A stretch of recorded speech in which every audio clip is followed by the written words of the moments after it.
Sponsor me, Polar Seltzer. This is the juice I crave, and the craving don't stop when you're at the bottom. So make it a cold one on me, Phil. Use promo code BOTTOM for 20% off. Use promo code HELP to get help. Promo code TUG. Good old tug and chug. Oh, Jesus Christ. That's a country song. I got one hand on my dick, one hand on my beer, tug and chug all night, and then I'll hunt the deer. All right, that's a solid intro I think we got there, guys. Yeah, I was gonna say, there's our intro. As the American, I needed to speak to the American audience. Yes, it's true. We have you outnumbered. Never outnumbered. Yes, this is. I have a third testicle, so you only outnumber me by one. I've learned so much already. Okay, I'm definitely including all of that shit that just happened. Awesome. All right. So this is, I'm tired, I'm dying, but this is Bottom Feeders, where usually we James Cameron the fuck out of the ocean of movies, I guess. But today we're talking about, well, I'll give it to Taylor so Taylor can actually introduce what he wants to do. His topic today. All right. So I actually had like an entire intro like written out, but we'll just jump into it, I guess. So tonight we'll be talking about our top 5 formative and favorite horror films, the films that made us and keep us horror fans. So this is going to be like one of those real fucking clickbaity where we go, Number 5. Number 5. Number 5, Burger King Scream. All right, so who wants to kick us off? Shit, who wants to? All right, I can just start it. Yeah. Number 5. So when I was growing up, my parents they had me when they were in their late teens, early 20s, and they're very, very by the book Christian. So I wasn't allowed to listen to rock music. I wasn't allowed to watch anything violent or scary. But my aunt always got me cool stuff to listen to and to watch. And the first thing I ever saw that was horror related that, really connected with me and made me want to look into more spooky things in general, like not specifically horror, but what got me into looking into horror was what any kid in the 90s got obsessed with, and it was Nightmare Before Christmas. I think it's one of those movies that you get a certain person in your head when you hear that title. And I feel like that happens with a lot of other movies too, but specifically Nightmare Before Christmas, you think of some real cringy shit. And I was a cringy kid. I think we all can admit that we had some cringy moments, but what really made me want to see more in just movies in general was because that was the first time I saw like a hint of a darker side to movies. And that was a kid's movie, but it had this world that was lived in where Halloween was everything, scares were everything. These characters lived for the year of Halloween and the day of Halloween. And, as a little kid, that was what I lived for. Once it turned October, I was already had like 500 ideas for what I wanted to be for Halloween. So many different kids in my grade were the same too, that was like one thing that everybody in my small town loved was Halloween. And to see it reflected in a movie in a way that was like whimsical, but also still kind of creepy, it kind of made me think, what else is there in movies that has that like darker edge? And I was, I don't know, probably like 7 or 8 the first time I saw it. And I wasn't really looking for, blood and gore and creepiness, but I was looking for that type of like spookiness. And I feel like if I hadn't seen Nightmare Before Christmas as a young kid, it wouldn't have gotten me to see the movies that I'm also going to talk about, because it really just was one of those jumping off points. You get the fun kid stuff, you get the morality tale, and it's a war. It's kind of like a fake war against Christmas. You can read into that however you want, but when you're a kid too, you're like, man, Christmas I gotta wear like a shirt and tie from my mom, and the only good thing is presents. And you gotta go to church the whole time, and you got this giant bag of bugs kidnapping Santa Claus and some fun songs. So yeah, that Nightmare Before Christmas was definitely my first jumping off point, and I don't think I think it set the trajectory of my movie intake from there. That's really cool that you bring that up. I think Disney has a few options when it comes to sort of like low key horror where it's an initial fright for I think a lot of kids. So I it's really cool to see Disney on these lists. Phil, any thoughts? No, I was just gonna say I hadn't seen Nightmare Before Christmas until last October. What the hell took you so long? I was doing like 31 days, the horror movie a day, back when I had not the same amount of time I do right now, where a horror movie a day is easy. But I was, I mean, like I was like Janine, my girlfriend, loves it, but I mean, I didn't grow up with it. It was just okay. It wasn't anything important to me the way it was to her or Tan. I think that's a good point though, because there's some kids movies that you can watch as an adult and maybe not get the same joy out of it, but get the appeal. But that movie is specifically to me a movie from my childhood. Like I still watch it around Christmas time, and I still get that pleasure out of it. But it's I'm 30 now, so I don't get the same excitement for it.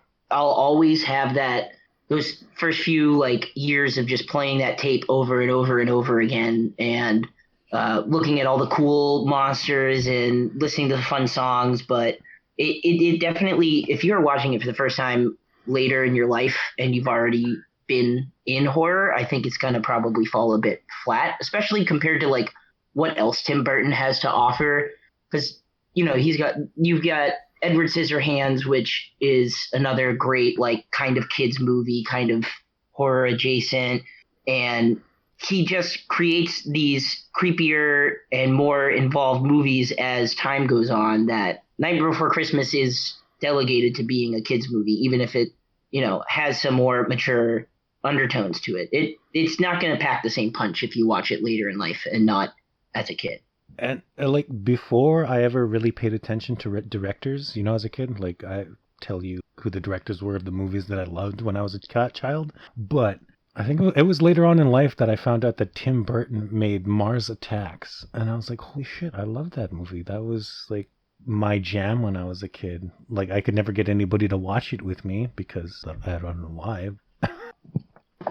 Yeah, my brothers and I loved that movie. And if I considered that a bit more horror and less like sci-fi, I probably would have put that on here instead of Nightmare Before Christmas, because that was another movie that when I saw it was just, I just think Tim Burton had that, everyone can agree he had that heyday of just like making insanely entertaining movies that had a creepiness to it. They weren't scary, they were creepy, and it's hard to find something done creepy that isn't overly corny or boring. And I think that's what adds to watching Nightmare Before Christmas as a kid, because that creepiness is scary to you when you're younger.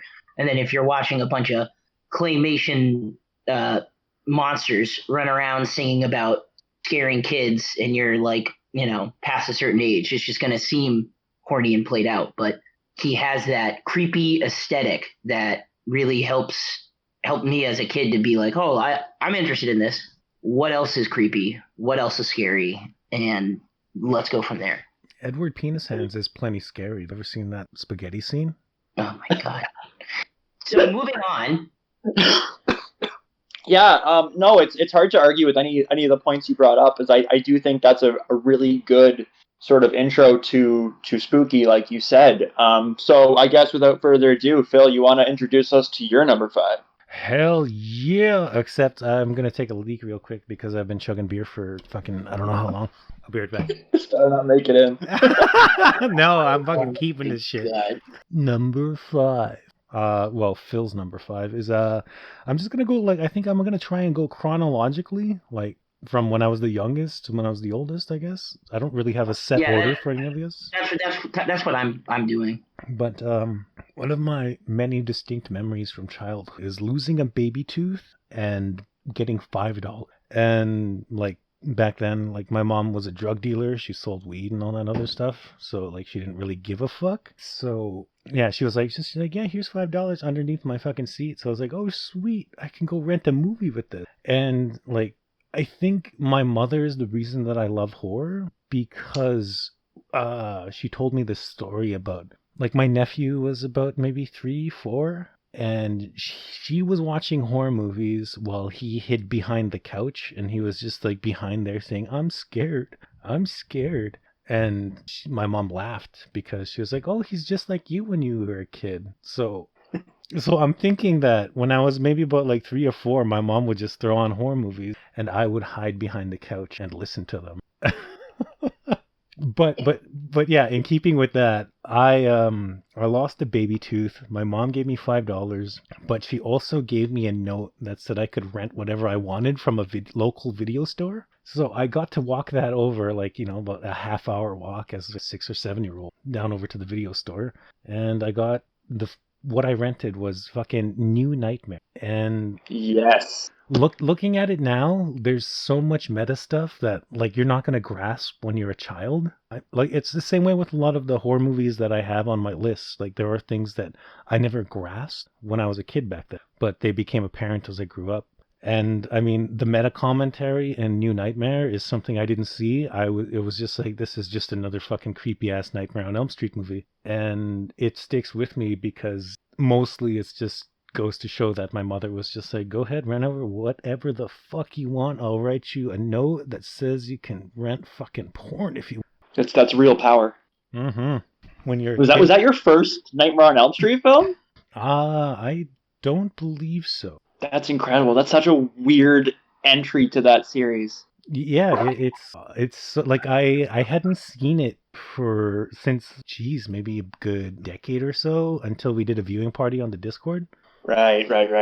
Oh, I was just saying, I've never seen New Nightmare. I've always heard from like a lot of my friends who are Nightmare on Elm Street purists that it's a bad movie, and it's one of It's the very not. few movies that I've come to find that I still haven't seen it yet, but I usually don't take what people say about movies as fact because I found out pretty early on that I like almost anything if it's entertaining, and that's just one movie that always was like people that I talked to vehemently hated it so much that I was like, there's no way it can be a good movie. And then it wasn't until joining the Discord that anytime it got brought up, just like people coming out of the woodwork, like even people that weren't like that active on the channel, just popping in to be like, oh, I fucking love that movie. And we're gonna be doing a watch of all of the Nightmare on Elm Street movies, so I'm excited to get to that and try and put myself in the mindset of those people that just fucking hated it. Because I can't see why the people I knew were so against it when everything I've heard about it from people whose opinion I trust, but also who like are very, very more well spoken, like about movies, like have more to say than just it fucking sucks. Like just the things that they say about the movie, like how meta it is, how they took it in a new direction, how it was like a pretty good send off style movie that also could have worked as like a new chapter of hauntings or whatever. Like there's just so much I don't get because I don't get to have the context of it, but it seems like it is something that I would enjoy. So that's pretty cool that that's like one of the first movies that you ever rented on your own. Or was it the first movie you rented on your own? I wouldn't be able to say because I always went to that video store for candy. I feel like I probably would have grabbed some. I would have had to have my mom there to rent it. When I lost a tooth, she was just like, just take this. I don't want to come.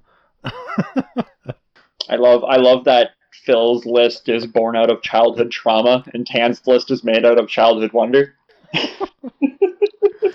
Oh, but honestly, like I can like it's a Nightmare on Elm Street movie with little to no camp, and it's meta. Like I can see how No, people. it brought it like that movie is genuinely like pretty damn frightening. Like it really brought it back out of, Freddy using the power glove. Yeah, scratching a whiteboard so your head explodes. It's Yeah, it made Freddy menacing again. So with that, does anyone else have anything to add for that, or should we move on? On to the next, I say. All right. So my oh number 5 no. is a Wait, sorry, what? wait. You didn't say it right. Number Number 5. 5. Number 5. So my whole list is -1 is all from sort of the same time period, and I know that I'm definitely kind of showing my age or lack thereof with this list. But my number 5 is a movie that almost taught me how to watch movies in a more critical way. There's a lot you can debate about this movie, but I would argue that maybe more importantly, this movie introduced me to Huey Lewis and the News. My number 5 is American Psycho. Like I said, there's so much you can pick apart with this movie. Whether was it all in his head? Is it real? Is it a mix of both? Where does one shift to the other? And I think that when I see that movie as a 12-year-old, to kind of realize that movies are more than just what you're being shown, I think was a really important influence to how and what I watch these days. No, I think Taylor is actually just a neckbeard who idolizes Bateman, and that's why he loves that movie. Well then, call me a neckbeard because I remember hearing about that movie and like a lot, and not wanting to watch it because I always mix it up with Psycho, and I had seen Psycho at like a birthday party or something, and I was like, it's pretty good, but like. I heard older people always saying it was one of the best movies ever, and you're a young kid, so you're not taking into account like the time it came out or whatever. I always thought American Psycho was just like a remake or something, and when I saw it for the first time, I was just shocked, like genuine shock. The whole movie, it's so fucking insane, and there's so many more iconic scenes than just that. Putting on the Huey Lewis in the News scene, but even that scene still, like, no matter how many times it's memed, no matter how many times it's referenced, it's still like such a fucking visceral scene. Like he's insane. You're watching this psychopath like just dance around a room with this absolutely inebriated man, putting down plastic, putting on a fucking poncho, and just showing how fake he can be with the rest of the world. And then his face cracks the second that he slams that axe down, and that just that like sneer smile thing he does when it falls, and he just starts going at it's. I remember just like a gasp, kind of clutching my pearls motion, like holy fuck, this dude's insane. That's a fantastic movie that I don't think a lot of people watch anymore because it gets memed and referenced so much that it kind of. People assume, oh, I've seen it or I've heard enough about it, and kind of like what I ended up doing with New Nightmare. So I definitely can respect that you have that on your list. Yeah. Well, what's one thing you brought up that I think is actually kind of funny that we kind of differ on opinions about is that you brought up how many times you see the axe scene, it still hits with the same impact. Where I would argue that not just that scene, but even the entire movie, the more you watch it, the more it kind of leaves horror and almost becomes a black comedy. The scene that I would bring up to sort of exemplify that is the business card scene. The first time you watch that, you're so transfixed on like just how obsessed he is with it. But the more you watch it, it's a hilarious scene. So I'm not gonna lie and say that I actually remember this movie very well because I was too busy trying to get laid while we were watching the movie. Get fucked, nerds. No, but honestly, I haven't seen this movie. Like it was on in the background one time when I was a teenager trying to get laid, and I still have not gone back to it and watched it like fully. You need to change that, friend. Yeah, I think you could probably find enjoyment watching it. Especially later on. I do think I can agree with the black comedy thing. It's been a minute since I've watched it again, but we do also have a lot of differing ways of looking at movies, just you and me specifically, Taylor. So like I can see how that would maybe not be how I would see it if I watched it again, but I would rewatch that movie. I also, as a side note, always think of The Machinist every time I think of that movie because I watched Yeah. those movies back to back a lot for some reason. I don't know That's why. that's a bleak day. Yeah, and I just always think of like I always conflate the two characters as the same. Like he became this like decrepit paranoid man because he was a fucking psychopath killer. Yes, sir. Yes, sir. All right. So, do we want to move on to number four? Number 4. Sure. So this is like the best, my favorite like small town growing up story. Like my number four movie is The Blair Witch Project, and the movie came out I looked it up just to make sure. I always say I was 10, but I was like 8 when that came out, and my best friend's older cousin worked at the movie theater the town over, and he would sneak us into movies from time to time.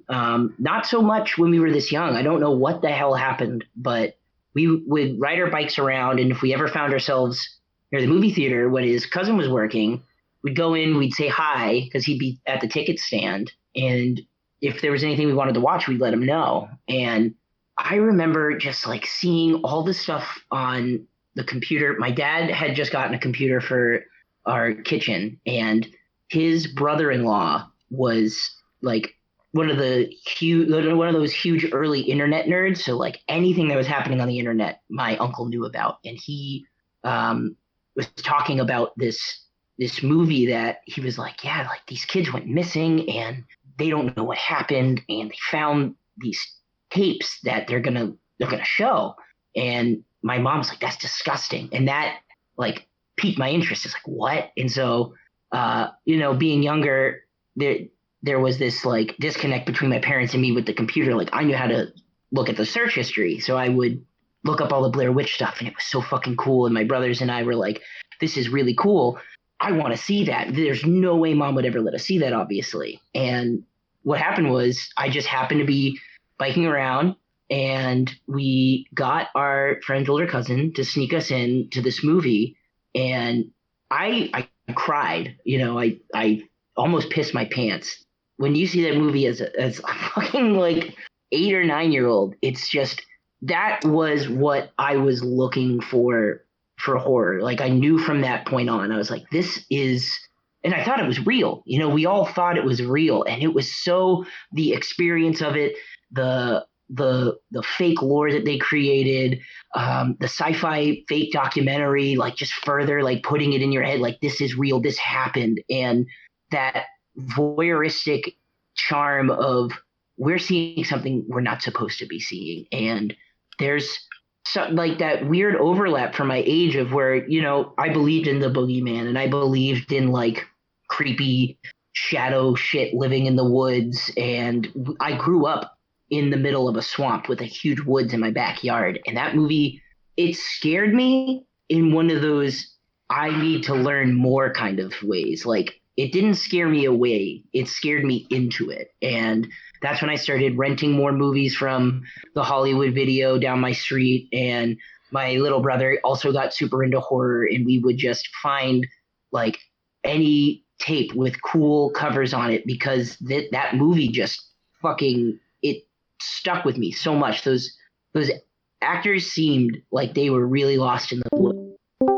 Really inspired like what I look for in a found footage movie. Like that type of that subgenre of movie is something that's always going to be near and dear to my heart because of that personal connection I have with it. And when it's done right, it's removing that fourth wall of fear where you're like you can disconnect and be like, this isn't happening. It's just a movie, but it dissipates and you become a part of that movie. And that's what I felt with that movie. And that has always been like, you had never seen Blair Witch Project, you've got to watch it. It doesn't matter if you're seeing it for the first time many years later or you're rewatching it for the millionth time. There's so much around it, and if you can convince yourself to look into some of the books, look into some of the fake documentary stuff, listen to people that have spent their lives decoding this movie because there's that many nerds out there. I'm not even that nerdy about it, but listening to other people talk about it, there's just so much. It's more than a movie, and that movie just really has stuck with me and is one of, if not my favorite movies of all time. I am so glad to see the Blair Witch Project on this list. If we were making a list of like, yeah, my favorite horror films of all time, this would be on here for just 100%. I'm not sure I can add more than what you said, Tan. That was really good. I am pretty vocal. I'm more into the lore than I ever was into the first movie.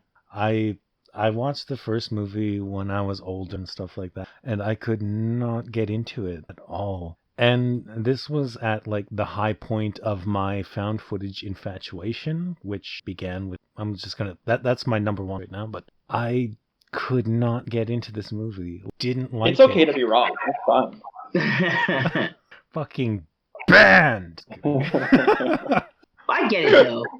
I'm not gonna sit here and say that what does make it a masterpiece is the lore around it and what it spurred in culture. I don't care about if it kicked off the found footage thing or not. I do think that if we're going to talk about modern found footage being like a viable subgenre for people to make money off of, I would probably give that to Paranormal Activity. But having that much attention paid to any movie, really, and creating that type of viral marketing, that type of deeply embedded story where the more you learn about it and then watch it again, the more that you get out of it. That, I think, that's what I would say to somebody who doesn't like the movie. Well, have you looked into any of the lore? And like Phil said, he's pretty interested in that, at least. And I think that just speaks volumes about what went into creating this movie. They went out of their way to get randos that have never been in a movie before and then convince them to lie low for months after the movie came out because they were dead set on making everybody believe this fucking happened. And they pulled the wool over most people's eyes. It was like a George Orwell moment, like it really did trick a lot of people, and it really did stick with a lot of people, and it inspired a lot of more in-depth story writing, especially in the horror genre. So I think that's at least something that anyone can take away from that. It's kind of like when people talk about disliking a big band like the Beatles or something. They're like, oh, I don't like the Beatles. Sure, but you have to, give a nod to them for how much they helped inspire and create and what they did to the music industry. And I would argue that the Blair Witch has that weight to it. It's brought up in conversation constantly by any director, any filmmaker, any writer. It's referenced as either something they don't like, they're interested in, or they love. And it just goes to show that when you have an idea that you love and are dead set on seeing it succeed, and you put that work into it, you're going to get a reaction. And most of those reactions are going to be in a more positive tone. I am just so happy that we can be the only podcast on Earth that compared the Blair Witch Project to the Beatles. Hey. I'm glad you brought up the fact that they basically, again, took randos off the street to kind of play into their lore, because I actually think there's a moment with one of those people that's possibly the best acted moment in the entire movie, where they have the lady with her little daughter, and she's telling the story of the witch, and the entire time this little baby, who's probably like 2 or 3 years old, is like is visibly scared by the story her mother is telling, and she's reaching up to cover her mother's mouth and saying stop, and I think that's probably my favorite moment in the entire movie. I mean, like, I feel like it wasn't just like a footage, or it wasn't just a pioneer in the found footage genre itself. Like, the way the lore played out, it played out mostly on the internet, right? Yeah, the Blair Witch to me is almost sort of a precursor to the second wave of ARGs and what's the word I'm looking for? Immersive fiction. Just one more point before we do move on to Phil's number 4. For anybody that's listening that doesn't know about this theory, I have to bring up the Blair Witch murder theory. which is a theory that was brought up on YouTube. I forget exactly which YouTuber first brought it up, which is the idea that the Blair Witch isn't even real, and the two guys brought Heather out there to murder her. I think that if you watch the movie with that in mind, it's a completely different experience. It recontextualizes almost everything in the movie. Number 4, Burger King foot lettuce. Shit. What was my number 4? I'm going chronologically, so it would have to be.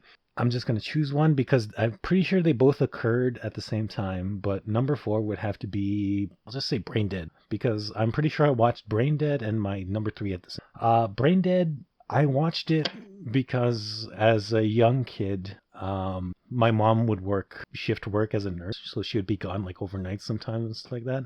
And we had like Bell fucking Express View in Canada, right? The satellite provider up in this little corner here. Yes, sir. So I saw ads constantly for this channel called Scream, and I was like, "Mom, mom, mom, mom, mom, mom, can you get this channel for me, mom, please?" And eventually she relented, and I wound up getting that channel. And they showed a lot of horror movies, like a lot of movies that would have like Delicatessen, fucking many Return of the Living Dead movies, Brain Dead, and when it first started out, it was just pure horror movie, constant horror movie. And slowly over the course of, I don't even know how long it took, but it just slowly became, when maybe I was about 16, I looked at it and it was just like Kochek the Night Stalker for 3 hours, and then Friday the 13th, the series, and it just completely turned to shit. Eventually it got renamed, I think, to Dusk, and it just... Wasn't it Chiller? What's that? Wasn't it Chiller? No, Chiller's the United States channel run by the Sci-Fi Network, isn't it? Okay, maybe. But yeah, my first introduction to this movie was like maybe about 11 o'clock at night while my mom was at work, and I was turned on fucking Brain Dead, and it's like, what is this? And I think, honestly, like, if you looked at a lot of my favorite movies, they all share the common theme of fucking splats. And I think this is where that came. Like, I really love dumb gore, like just fucking ridiculous shit going on in a movie. Just if you haven't watched our previous videos. I just love practical effects, gore. If it's funny, then it's even better. But it doesn't necessarily have to. And yeah, I wound up watching this movie maybe when I was 11, 12, late at night by myself. And I think I went to school the next day and I was just telling my friends about it. I was like, "Doc, you gotta watch this movie." It was called Dead Alive on the, what's it called? On the channel at the time. I was like, yeah, Dead Alive, I think, is probably the more commonly used and commonly known titles. So, I went to school the next day and I was like, "Dogs, you guys gotta watch Dead Alive. It's so good. It's got this fucking priest who just kicks zombie ass." And you can imagine. For the Lord. Yeah, for the Lord. You best know I quoted that. I don't want to talk too much about it because I kind of knew this was going to happen. That's my number 3.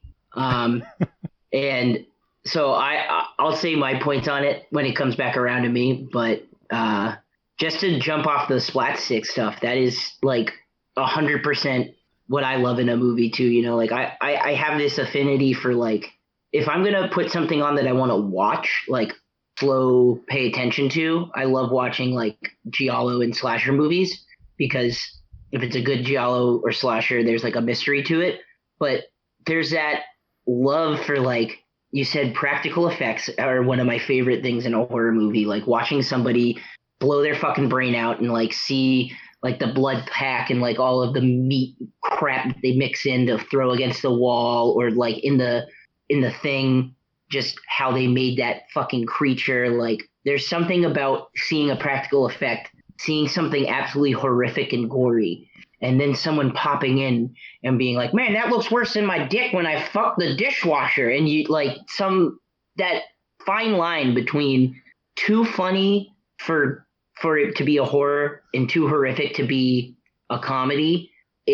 Splastic was like, when I remember when I first heard that term, and I did an old man slap my knee, like, that's of course what it's called. Hell yeah. Like that style of movie is just it's so fucking endearing, and when it hits so fucking well. So that's yeah, I could not agree more with splatstick being like a really fun go-to subgenre.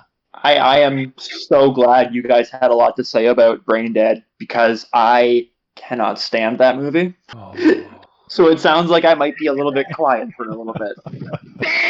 And Fucking If I if I'm gonna watch a Peter Jackson pre Lord of the Rings movie, I'm watching Bad Taste. boo! I don't mind that. Oh man, I fucking hate that movie.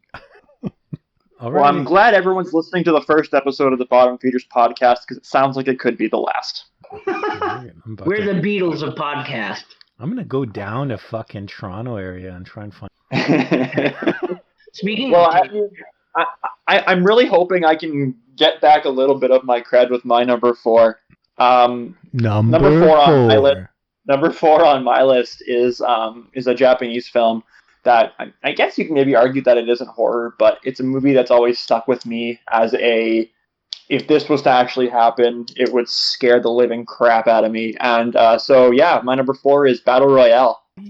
sick. I love that movie. That is yeah. I don't know if I could argue for or against it being horror. It's definitely scary in like a yeah, what if this happened type of way. So I think you can make the argument there, but that's a great movie. That's pretty cool that you have that on here. It's a movie that I probably watch, I don't know, 5 or 6 times a year, just as even as just background noise.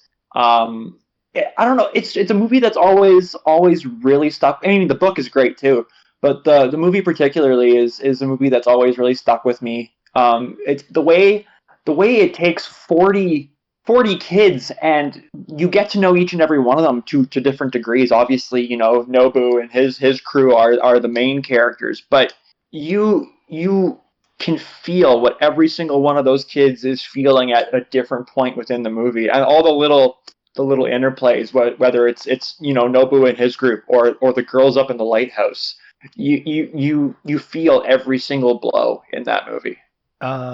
Battle Royale shares a distinction with my number 1 in that it was one of the movies that me and my friends always talked about, and we'd be like, oh man, you ever see that movie? It's like, you gotta go find it on fucking LimeWire or Kazaa and stuff like that. iMesh. Yes, iMesh. Oh my god. Can't believe you said that. Nobody ever knew. iMesh was my jam back in the day, bud. That's where I first watched House of the Dead, bro. Hell yeah, Uwe Boll. Oh my god. Rave to the grave. I know that's a Return of the Living Dead movie, but that would have fit much better for that House of the Dead movie. All right, well that's my number 4. I guess we're on to number 3, and Tan, you sort of spilled the beans on yours, but do you want to elaborate? Yeah, so I've always called it Dead Alive.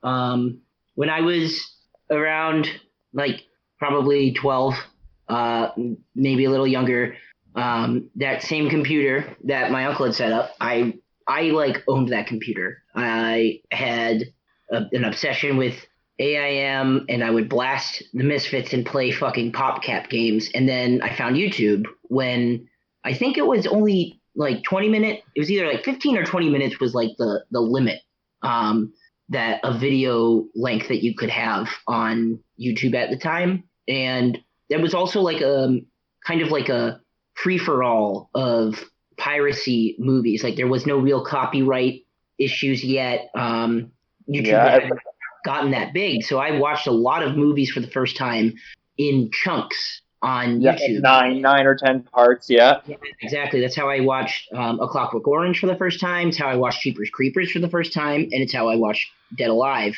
And Dead Alive was there.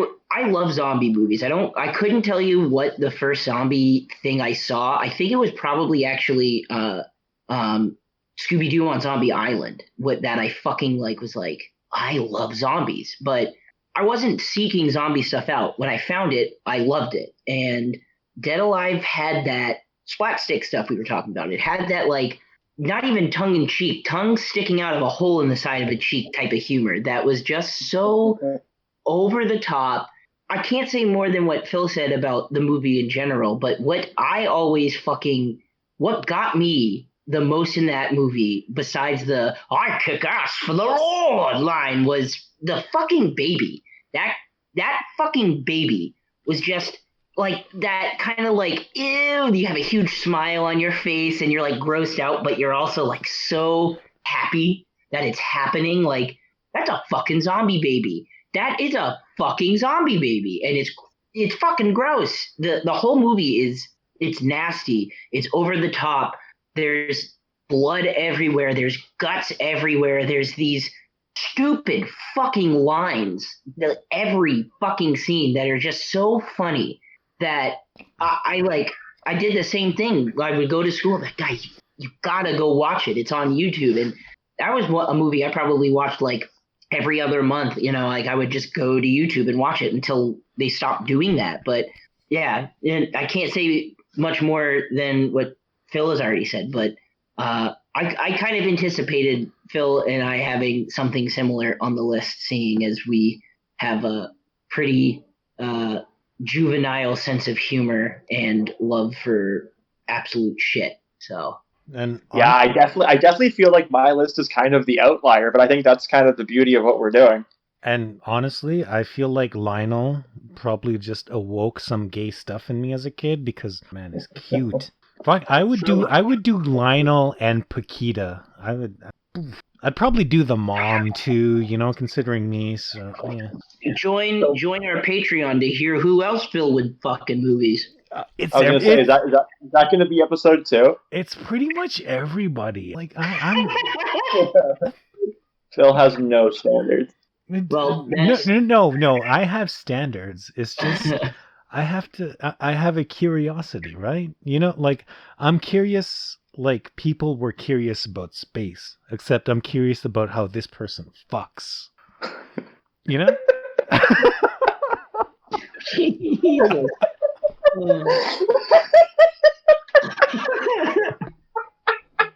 You know what they say? Curiosity made the cat come. And now we're a bestiality podcast. Number 3. Okay. Phil, light us up. Oh shit, is this me again? Oh yeah, okay. Yeah, do you have to take a piss again? Actually, I fucking do. Honestly, I chugged God another. damn Just wait, bitch. Let's hear it, you fucking bitch. Okay, wait. ASMR. Number 3. Oh, All right. Yeah, number 3 is gotta be Return of the Living Dead. I saw this on the Scream channel around the same time that I saw Brain Dead. And as a kid, all of the comedic elements flew completely over my head. I did not see it. And honestly, this is one of the first movies that captured this feeling of dread in me that I have pursued constantly when I'm looking for new horror. I never get that feeling anymore, and it's kind of saddening. Maybe that's why I found myself relegated mostly to bad movies and splatstick for entertainment nowadays. But it gave me this feeling of dread as a kid when it's supposed to be like some comedic bullshit. I can see it watching it now, and I can watch that movie infinitely over and over and over again. But as a kid, you're scared. The zombies talk. The authorities who are supposed to come in and help you are easily overtaken by them. There's nothing going on. Like, nothing's going to help you. And then at the end of it, it completely ends on the worst downer note ever for a kid who was watching that movie at midnight. It honestly depressed me incredibly. Like, as a kid, it made me feel incredibly depressed, lonely somehow, just after everything just like gets nuked up. Yeah. So I've searched for that feeling over and over and over again, but I can't replicate it too often except in my number 2. So yeah, that's pretty much everything. awesome fucking movie. I had the same similar experience when I was a kid watching it. I did not laugh. I was fucking scared. It's scary. I think that's like another good point. Another good like what's the word I'm looking for? It helps to add to the point I made earlier about Nightmare Before Christmas having like there being different tones when you watch things at different ages. Like, yeah, at this age I can watch Return of the Living Dead and it's fucking hilarious. Like, send more cops. All the funny moments in that. But as a kid, especially when that fucking tar man is walking towards the fucking stairs, and I was a kid, I cried a little. Like I mean, I don't know how old I was when I watched that, but I mean, I've always been a little bitch boy, so I probably was 20. It was freaky. It's a freaky movie, and I think that that's something a lot of movies that have that splat stick stuff, you can't really get that type of reaction out of me. Like I said, I saw Dead Alive when I was a kid. That's probably way more on the goofier side.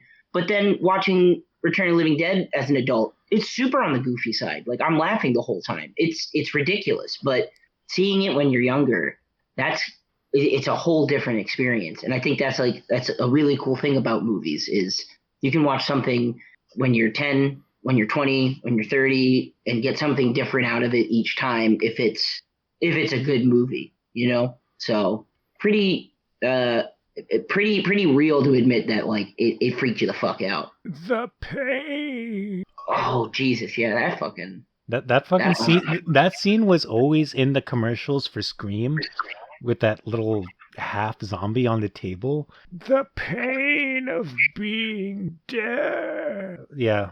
So that's one thing yeah. that always stuck with me as a kid too. Yeah. And when I rewatched it again like I don't know a couple months ago and that line happened, I still felt fucking sad. Like that's it's kind of like Like the implications are terrifying.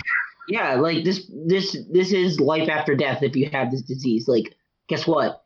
You're most likely not gonna die, and you're just gonna be in constant pain. So you're gonna eat brains and just be fucking miserable. Yeah, it's definitely fucking freaky when you look at it in that context.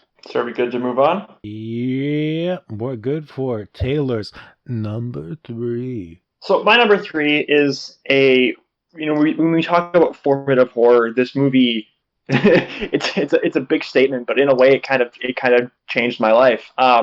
This movie is born out of hallway talk in middle school, and it kickstarted an interest of mine that has kind of become all encompassing in my interest in horror, which, as you guys know, is as extreme horror. And this movie was, admittedly, in comparison to the body of extreme horror, is kind of like the Disney movie.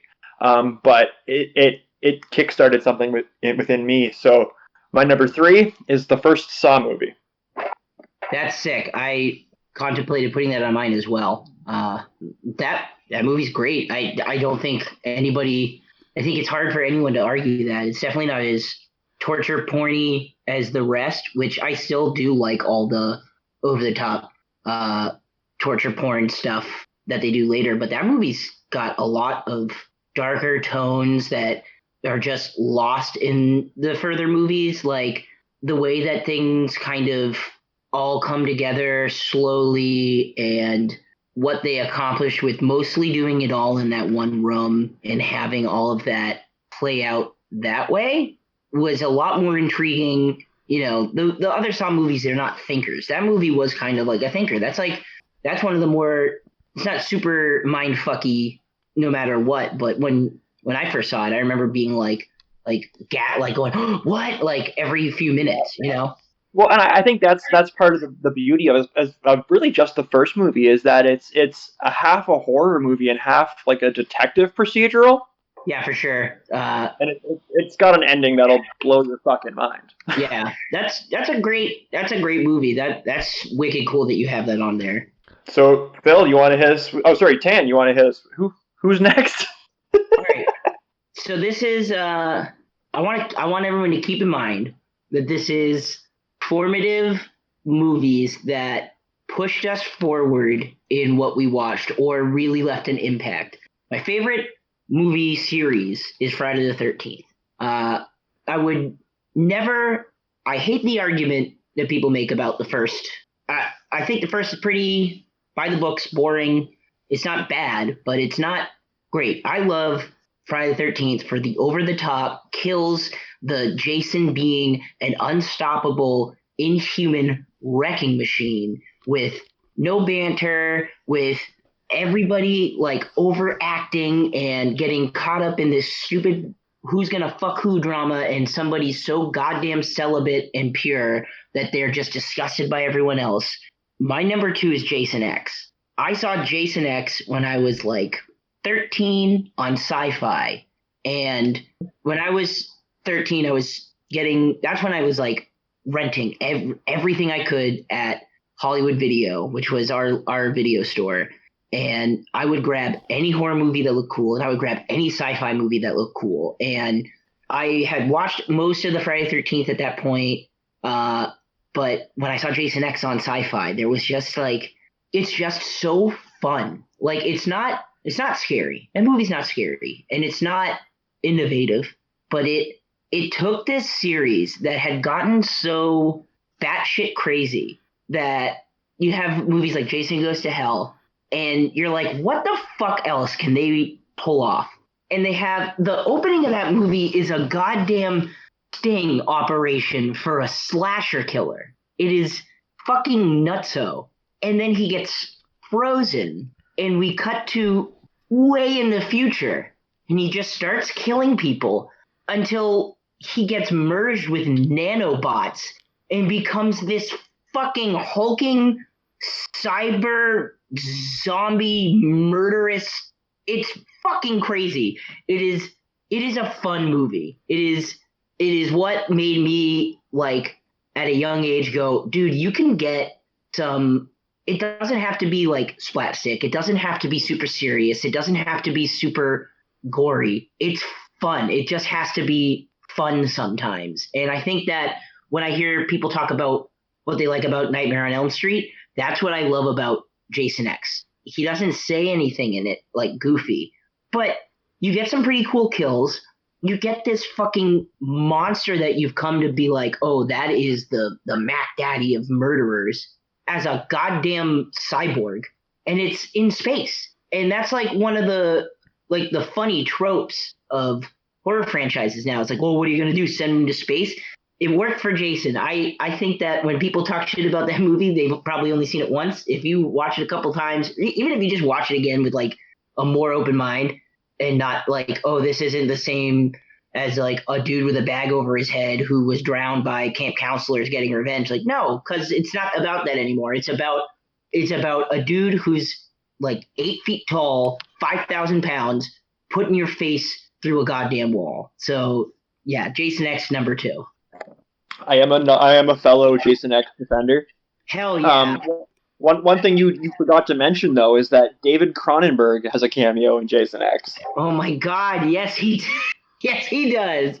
It's a great role, and Jason X also to me I think has 2 of the best kills in the entire series. The liquid nitrogen face smash. Yep, 100%. And the double in like the virtual world bit when the double sleeping bag kill. That's a fucking gem. Hell yeah. Not to mention, he's screwed. Oh yeah.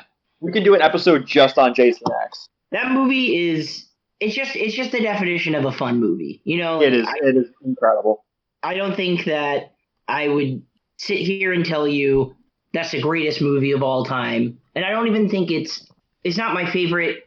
It's not my favorite Friday the 13th movie. But that was a movie that, I mean, I saw it at the perfect age. I was fucking 13 years old, and I loved horror, and I loved sci-fi, and I loved Jason. And, you know, no matter how much I had watched it, I was only 13. I couldn't have watched Friday the 13th for years like some people have been. So it was just like, even thinking about it now, I'm getting giddy about like that first time I saw it. Like, you're at that age where you're jumping around on the couch, and when he smashes her face off the fucking side of the sink, and you clap your hands and you jump, like, oh fuck, dude, look at that! Like, it's just one of those cheering for the bad guy. I don't give a fuck who the hell's in this movie. I don't care what's going on with your life. I don't give a damn if you've got a wife and kids at home. You're gonna fucking die, and this cyborg Hulk is gonna do it. Fuck yeah, bud. Fuck yeah. I can't speak to the movie because I have not seen it since. Bro, Banned. The VHS days, shit, DVD, early DVD. I have no idea, but I saw that movie as a kid. Cannot remember it. Brutal. Absolutely brutal. You gotta watch it. I honestly like all over embellishment aside. I think you, Phil, would get a No, kick out of that movie. I don't no, think you would. You are the person that Jason X was aimed at. no, Yeah, I don't think no, you'd walk away from it. 100%. If a film series goes to space, I will defend it. I don't Hell give it. yeah. I don't give a shit. Like I will All right. Well, defend it. maybe you can get some cred back with your number 2. Oh, honestly, I'm kind of torn about what to use as my number 2 because it's so I was going chronologically, right? But I believe so. I but I want to save my number 1 for something else. So Follow your heart, friend. follow my heart, my dreams. Honestly, my number 2 will have to be Eraserhead. Huh. That's out of left field. All right, go on. No, like I was so I've always been big into horror movies, especially as a teenager, right? And as I grew older, I was just like, okay, so like, there's some weird horror shit. What's going on here? Like I had never heard of Twin Peaks because I never grew up around that time when it was airing. I never really tried to watch it until I was in my 20s, and I can't remember who mentioned it to me, but I saw the picture, the cover. I was like, what is that? So I tried watching it, and I was like, this is weird, huh? And then I think I turned it off after about 30 minutes. It was maybe about 2 weeks later. Well, I'm just saying I downloaded it, so it was sitting there on the hard drive. And then 2 weeks later, I tried watching it again while I was completely drunk and baked at the same time. And keeping in mind this time I'm maybe about 14, 15. So and I'm I'm alone at home. So I'm sitting on the couch trying to watch this movie. Is this an allegory for being an adult? This sucks. And I'm just like a kid, right? But the movie depressed me to the point where I was just like, you know what? Life shit. My I guess it would be my second time. My second time after watching Eraserhead, I was just like, I felt so lonely and depressed that I tried to kill myself after that viewing. I felt so incredibly lonely and depressed. It's like that feeling that I wanted to get from horror movies, like from, say, Return of the Living Dead, that sense of hopelessness and fear was just like concentrated down to like a little dose and just like heroin shot right into my arm, and I was just like, holy. But admittedly, I was baked and high. I was baked and drunk at the time when I was watching it, so That's fucking heavy. I've known some people that have not as like all that far into actually doing something about it, but having such a intense reaction to that movie. I've actually only ever watched the first, I want to say, 30 minutes of that movie, and I couldn't handle it. I don't really like to get too into that type of dark surrealist shit because I think we can, all three of us, attest it. We've got our personality issues and our chemical imbalances, and I can't say anything about that movie making me feel any sort of way other than gross and sad, that I was like, I can't do this. Like I wasn't disliking the movie. I was disliking how I was. And that, first of all, to hear that, I'm glad that you're here to make this bullshit podcast and make fun of movies with us. I'm glad you're still here, man. But damn, that's gonna stick with you, isn't it?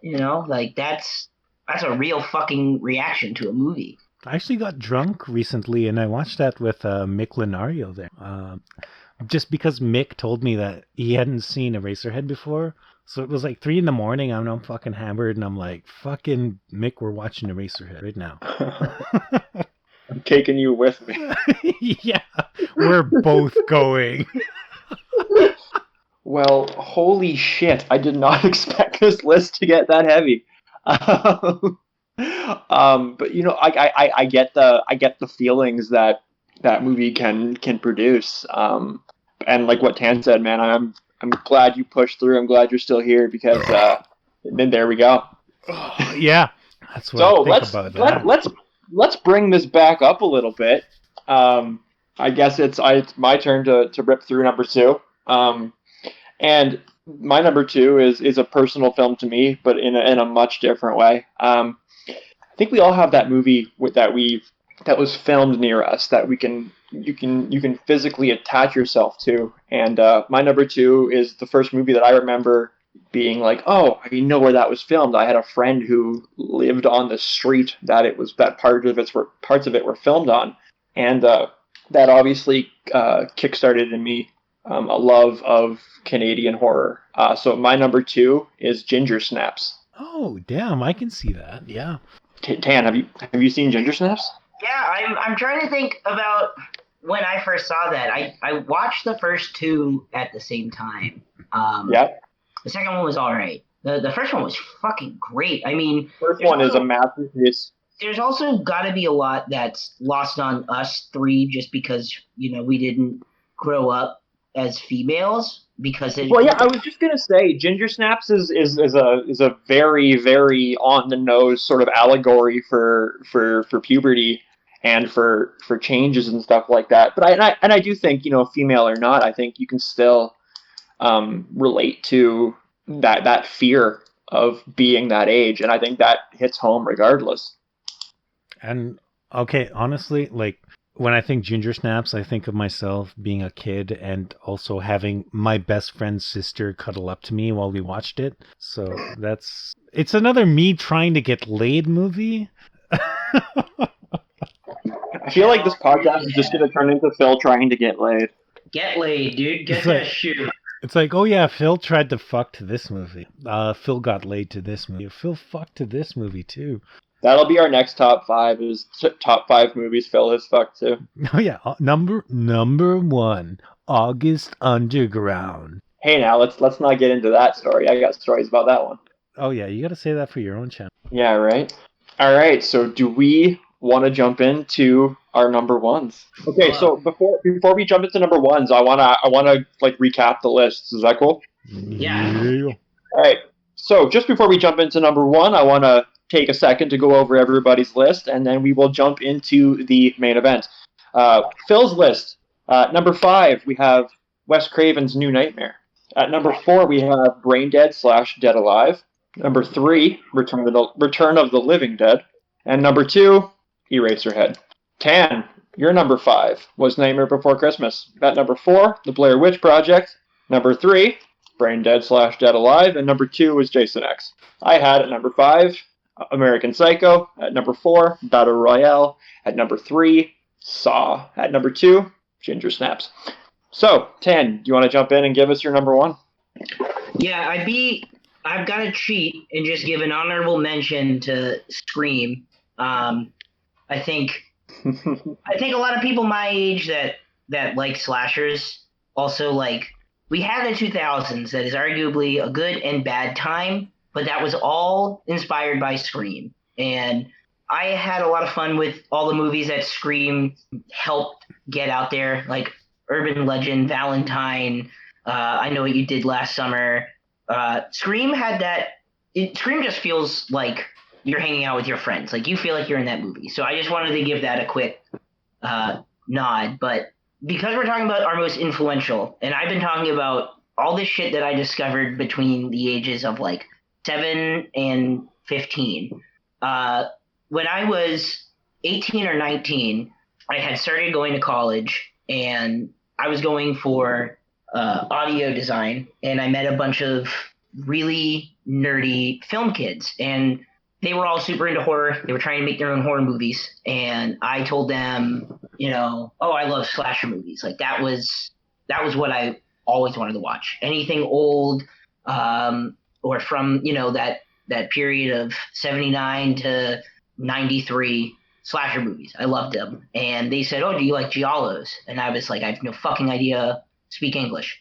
And these kids showed me a movie that I think as I got older, slashers started to get stale because there wasn't a lot of art to it. And, I got to an age where I was like, I want something that's a bit more thought-provoking, but also it's got some blood, it's got some tits, and it's got some fun. And they showed me Blood and Black Lace. And it's not my favorite Giallo, but it's one of the more stunning looking movies. It's got that mystery that all Giallos have at the core of who's doing what? What are people's motivations here?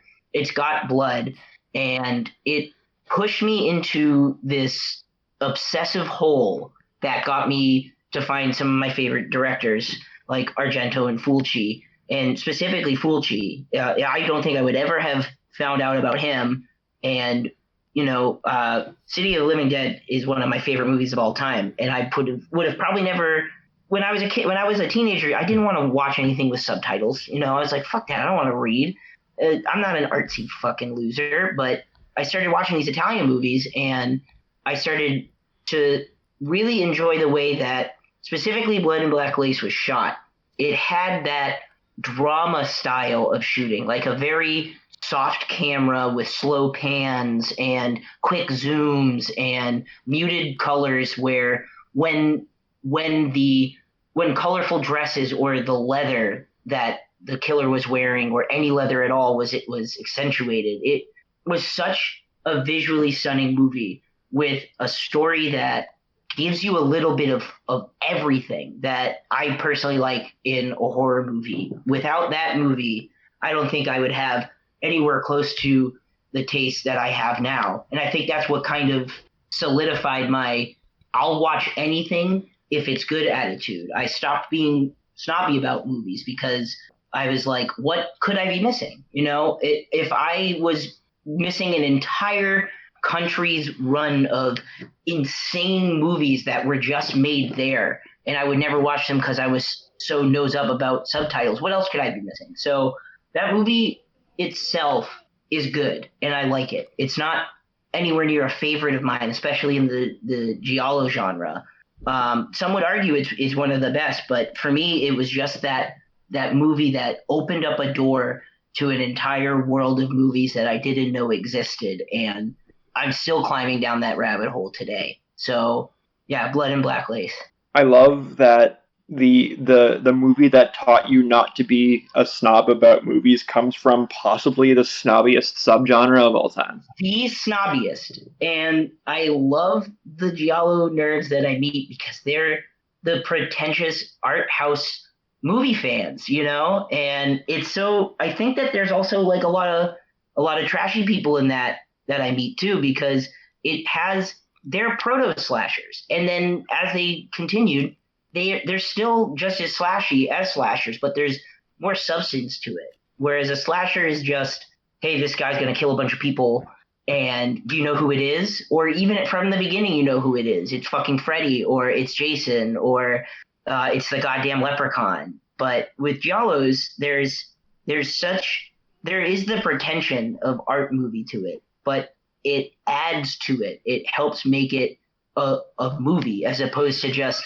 a collection of cool kills in scenes, which is still something I love. But yeah, it is definitely such a nose up subgenre that I have found myself surrounding myself in. I didn't collect a lot of movies until I started getting into Giallos. I wanted all of these on Blu-ray. So like half of my collection is just Giallo movies. So it's just become such a part of what I look for in entertainment that I have to have that as like this number one on this list. Okay, so let me see. You are putting City of the Living Dead above The Beyond? Yes. Oh, bad! I can't tell with you. I can never tell with you. There's no pleasing Phil. Oh, no, honestly, I The Beyond is legit my favorite. Okay. I can see that though. The Beyond is amazing. The City of the Living Dead is fucking bonkers. And it has some of the most insane gore moments that, I mean, there's the scene that every fucking horror nerd I know on Facebook has everybody is just like, oh yeah. My God. Yeah, I know. But it's a great movie. And I do like it more than The Beyond. I think The Beyond is still up there, but I don't know. it doesn't do for me what City of Living Dead does for me. Honestly, are are we gonna go through all of Fulci's catalog and then do top 3 Fulci one day? Well, Yeah, we can definitely do a top 5 Giallo episode at some point that I'm going to be really bad at because I'm not a Giallo fan. No, I am not into Giallo at all. No, I dipped out of every Giallo viewing. Never really cared for the genre. And on that note, that's what I'm here for. Phil, you wanna bring us home here with the end of your list? Alrighty, number 1.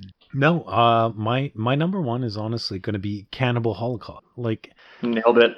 it is not my favorite movie. Like, I have not seen it more than maybe 2-3 times. It's not a good movie. Whoa now. Hey, I know you love I your agree. I you agree.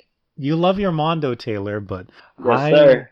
I cannot agree that it is a good movie. I am so I was talking about earlier before that it fell in line with another movie that I would wind up downloading off fucking LimeWire, Kazaa, iMesh, FrostWire, and all that fucking garbage. And we only downloaded it because we were kids, and we were always just like, holy shit, you ever hear about this movie? I heard people actually died in it. Yeah. And it was like, okay, I'm gonna download fucking Cannibal Holocaust, and then I fucking put in something on Kazaa, and then I accidentally, like, it's like, oh no, how am I watching porn right now? It's like, I wanted a movie, but I think that's one thing about Cannibal Holocaust is that the story and the history surrounding it definitely does precede the movie itself.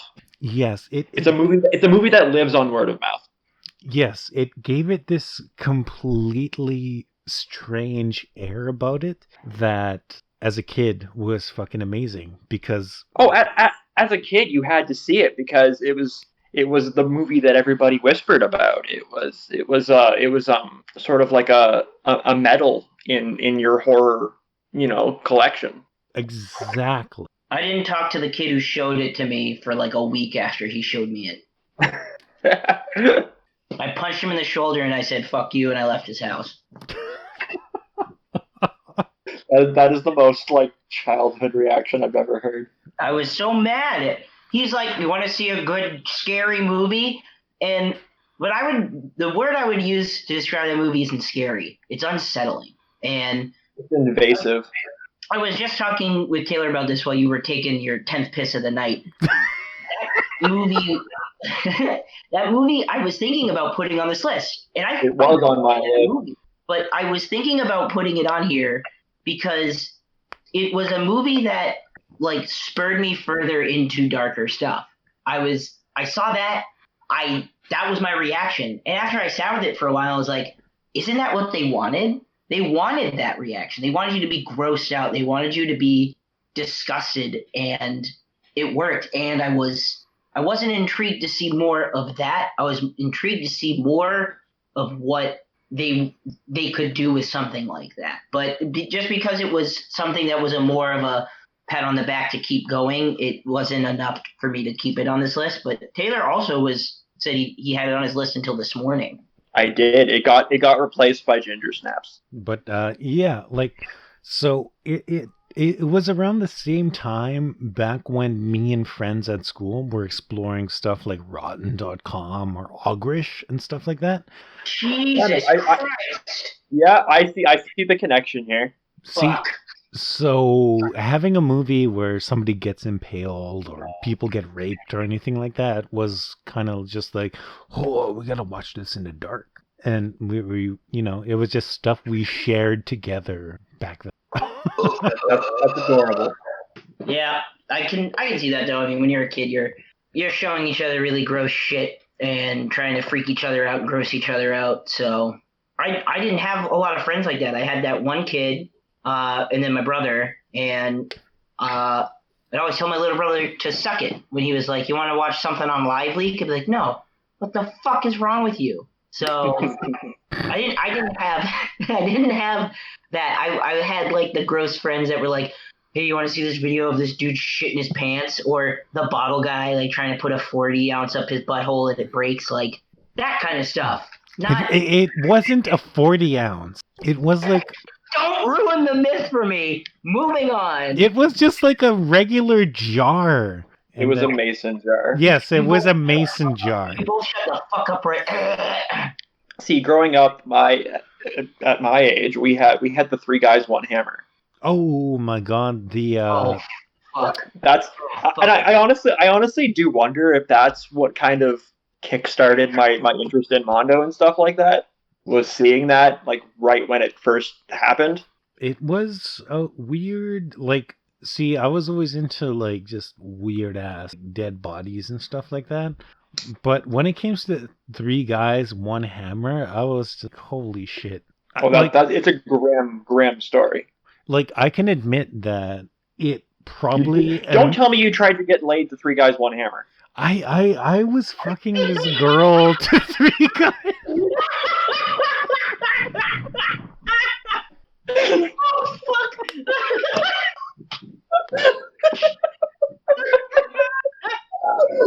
Hey, baby, want to come to my house? I got Pain Olympics playing on a loop in the background. It's like that scene in Valentine. I just have it playing all over the...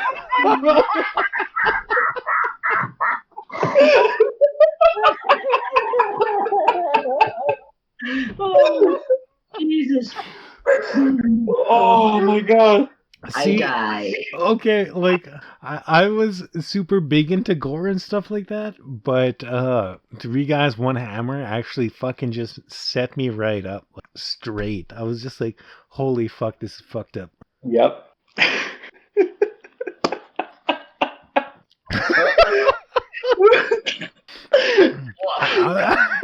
Yes, I went flaccid and I was like, can't do it anymore. Yeah, I mean that movie would make anybody, or that clip would make anybody flaccid. Oh god, this conversation is making me flaccid. I've been hard this whole time.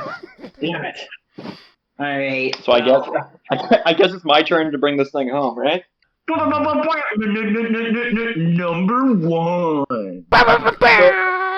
My number one in hindsight is probably pretty obvious. I think it's the quintessential formative horror film, one that I think you have to watch if you are a young person coming up in the genre. And I guarantee you it's a film that everybody has seen. My number one is Untouchable. My number one is The Exorcist. Uh-oh. Oh, you're gonna run into problems there because I have not seen that movie. What? And you're gonna run into another problem because I do not like that movie. Oh my god.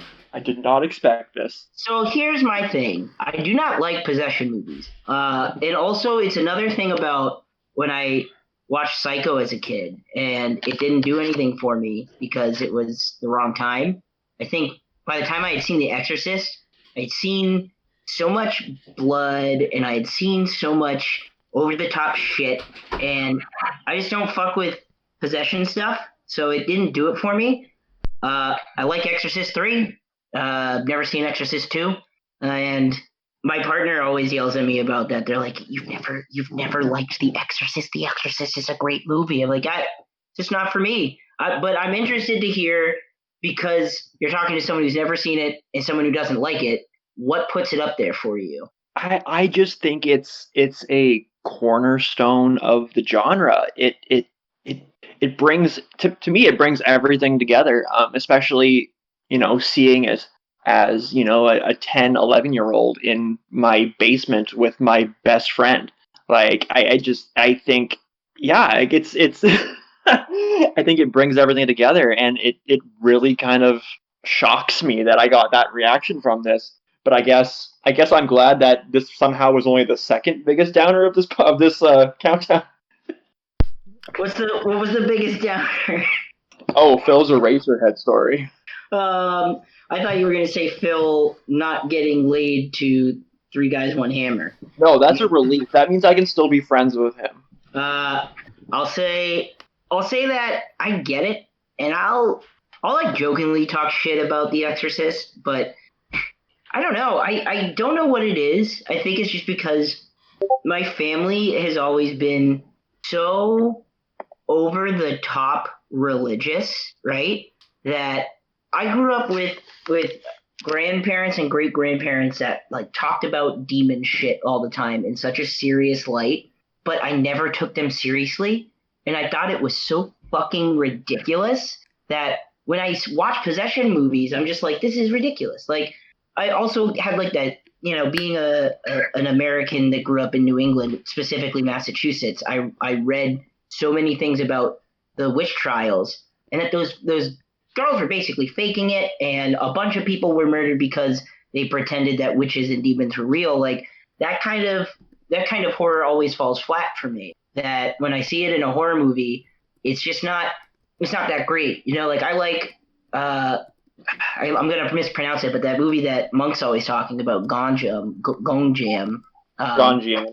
I like that movie, but once the demon element comes in, it's not as fun. Like when it's a monster or like shadow creatures or something that's not specifically a demon, and it doesn't align with that part of my brain in the back of my head that always thinks of my grandfather like shaking a rosary with his cigarette breath, like you better fucking pray to God, kid. Like then it kind of just misses the mark for me. And I think when I watched The Exorcist, that's all I could think about was I thought it was really cool how she looked when she was possessed. I thought that it was pretty suspenseful when there were moments when he was trying to exorcise the demon, but it wasn't that great for me. And what I would say is what The Exorcist is to most people, to me, is the Prince of Darkness. That movie has the demon element to it that I fucking love. But it also has that like crazy like science and religion mix up. And I just don't. Exorcist didn't connect with me. Exorcist 3 I loved all the way up until the very end where the actual exorcism happens, because you have to have an exorcism in an Exorcist movie. But all the way up to the end of that movie, Exorcist 3 is a really fun movie for me. So that movie just dips out for me. Fair enough. I honestly really did not expect that reaction with my number one. That is I guess that speaks to all three of our individual horror tastes, and I think that kind of illustrates what we're trying to do with this podcast. So I guess in that light, that's pretty cool. No, I mean, like differing tastes. You guys are getting banned right now. I'm fucking doing it. And now number 0, it's Tub Girl. Oh no. All right, let's all watch the Pain Olympics now. Oh yeah, we can. Let's put that on YouTube. That'd be great. Have you? I'm not going to start this conversation. Well, we said it. We talked about it. We even pissed about it. Do you get it? Because some of us got to pee. Well, thank you guys both for joining us on this little adventure. This was a lot of fun. It took us far too long to get this done, but this has been a blast. Should I go ahead and spoil our plan for episode 2, or should we wait on that? My gut says yes, and my butt says nothing because my butt can't talk. So. All right. So what we're gonna do with episode 2 is we're gonna take all of the films from the big 3 horror franchises. That's F-13. That's Nightmare on Elm Street. That's Halloween. Throw them all into a big pot and pick our top 5 big 3 horror movies. Can we do top 3? I mean, like, honestly, because I don't think I could pick any more than a top 3. Nope, we're doing top 5. We're doing top 5. Oh, okay. This is my baby. This is what's happening. Oh, man. Right. Okay. All right. I'm tagging this video top 5 then, I guess so. All right. So I guess that's going to wrap up episode 1 of the Bottom Feeders podcast. Thank you guys so much for listening. This was a blast. Can't wait to do it again.